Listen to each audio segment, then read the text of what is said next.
એકવાર બાળપણમાં રાવ દુહડજી તેમના મોસાળ ગયા હતા. ત્યાં તેમણે તેમના મામાનું ખૂબ મોટું પેટ જોયું. આવું બેડોળ પેટ જોઈને તેઓ પોતાનું હસવું રોકી શક્યા નહીં અને જોર જોરથી હસવા લાગ્યા.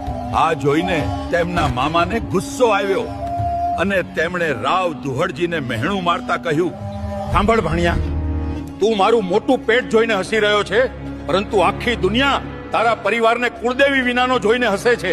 તારા દાદાજી તો કુળદેવીની મૂર્તિ પણ પોતાની સાથે લાવી શક્યા ન હતા, એટલે જ તો તમારું ક્યાંય કોઈ કાયમી ઠેકાણું બની શક્યું નથી.